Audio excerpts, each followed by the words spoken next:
নমস্কার, সকলকে শারদীয় শুভেচ্ছা। আমরা এখন আছি কৃষ্ণচূড়া সংঘ বড় বন্দরে।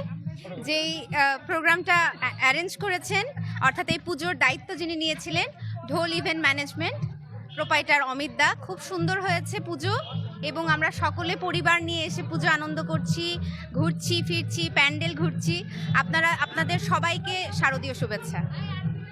হ্যাঁ, খুব ভালো লাগলো, ঘুরতেছি সবাই মিলে ফ্যামিলি সহ, ভালো লাগতেছে।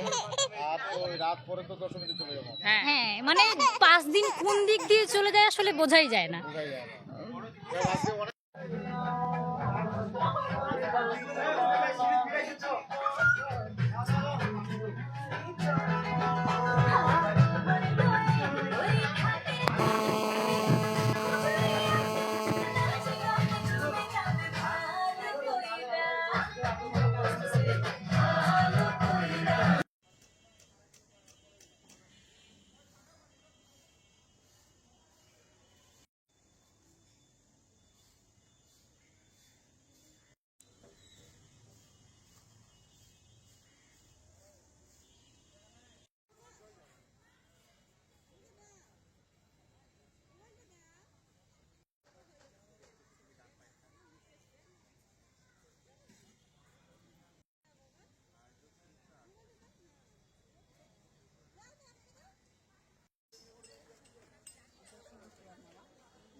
নমস্কার, সকলকে শারদীয় শুভেচ্ছা। আপনারা যে মণ্ডপটি দেখছেন সেটি হচ্ছে ছোটগরুলা কৃষ্ণচূড়া সংঘ, আর আমি কৃষ্ণচূড়া সংঘের বর্তমানে সেক্রেটারির দায়িত্বে আছি। আমরা চেষ্টা করছি প্রতিবারের ন্যায়, আপনারা সবাই জানেন যে এইবার 6ষ্ঠ বর্ষ আমাদের মোটামুটি 18 সাল থেকে আমরা এটা শুরু করি। আর মোটামুটি আমরা চেষ্টা করছি আপনাদেরকে একটু নতুন কিছু দেখার জন্য। প্রতিবারে আমরা চেষ্টা করি। আমরা পুতুল নাচ এর আগে দেখিয়েছি, তারপরে এর আগে আমরা একটা গেট দিয়েছিলাম, মুখোশ করেছিলাম 3য় বর্ষে। তো এবার যে আমাদের যে পরিকল্পনা, এবার যে একটা মহাভারতের একটা ছোট্ট সংক্ষিপ্ত একটা জীবনী আমরা এখানে মণ্ডপের পাশে আমরা চিন্তাভাবনা করছি আপনার দেখানোর, যেখানে হনুমান আছেন, যেখানে রাবণ আছেন, সীতাকে অপহরণ করছে। যাই হোক, আমরা সংক্ষিপ্তভাবে আমরা যেটা চেষ্টা করছি একটু আপনার তুলে ধরার জন্য মহাভারতের কিছু অংশ। আর চেষ্টা করছি যে আমাদের যে হিন্দু ধর্মের যে আমাদের যে 12 মাসে 13 পূজা, এবং 12 মাসে 13 পূজার মধ্যে আমাদের যত যে আমাদের বাঙালি উপকরণ এবং আমাদের পূজার যে উপকরণগুলো, সেই উপকরণগুলো নিয়ে আমরা কিন্তু পূজা মণ্ডপের এবার যে কারুকার্য করেছি, এবং সেটা আমরা মোটামুটি আপনারা আসলেই দেখতে পাবেন এবং দেখতে পাচ্ছেন।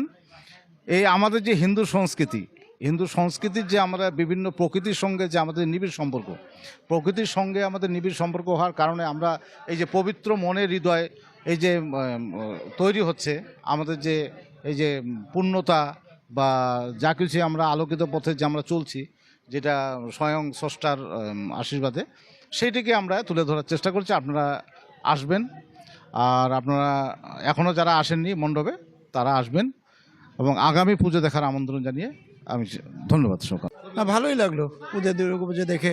আসলে আমি যেটা মনে হচ্ছে আমার কাছে, আমি আমি দিনাজপুর থাকি না, এখানকার জামাই। আমি বহু বছর ধরে আমি এখানে আসি পূজা। আমি অ্যাডভোকেট মিনহাজুল হক সুমন। আমাদের পাড়ায় হিন্দু ধর্মাবলম্বী, সনাতন ধর্মাবলম্বী যারা, তাদের যে মহা উৎসব দুর্গোৎসব, এটা অত্যন্ত আনন্দঘন পরিবেশে উদযাপিত হচ্ছে।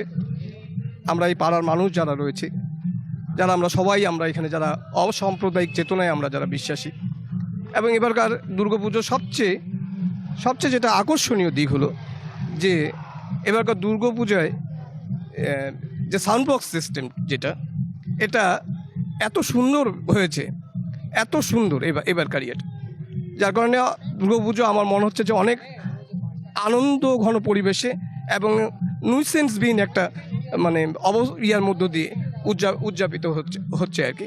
আমি সনাতন ধর্মাবলম্বীদের সকলকে শারদীয় শুভেচ্ছা জানাই আমার পক্ষ থেকে।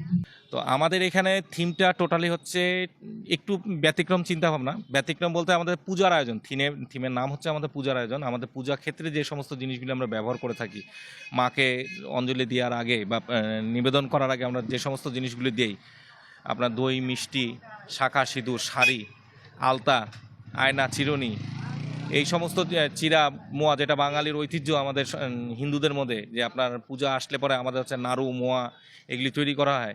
আপনারা ভিতরে যখন আসবেন আমাদের ডেকোরেশনটা দেখলে আপনারা বুঝতে পারবেন যে এখানে আমাদের টোটাল জিনিসটাকে কিন্তু আমরা যতটুকু পর্যন্ত আমরা নিতে পারছি বা আমাদের আয়ত্তে ছিল আমরা সেই জিনিসগুলো করছি। এবং কিছু কিছু জিনিস জ্যান্ত আছে, কিছু কিছু জিনিস এখানে আর্টিফিশিয়ালভাবে তৈরি করা আছে।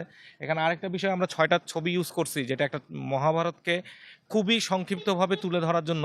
আমরা রাবণ যে মা সীতাকে হরণ করেন, তারপর রাম হচ্ছে মাকে রাবণের হাত থেকে রক্ষা করার জন্য বা ছিনিয়ে নিয়ে আসার জন্য যে আপনার যে সমস্ত যে কার্যকলাপগুলো করে থাকেন সেগুলো জিনিস আমরা তুলে ধরছি। রাবণকে দিয়ে মা দুর্গার পূজা হয়। তারপর হচ্ছে হনুমানজি হচ্ছে আপনার পদ্ম আনতে চায়। তারপর হচ্ছে মায়ের কাছে যে আপনার শ্রীরাম হচ্ছে তার চক্ষুদান করেন এবং লঙ্কা যাওয়ার জন্য হচ্ছে রাম সেতু যে উনি পার হন, তারপর যে রাবণকে বধ করেন, এগুলো টোটাল ডিটেলস আমরা হচ্ছে খুব সংক্ষিপ্ত আকারে হলেও তুলে ধরার চেষ্টা করছি।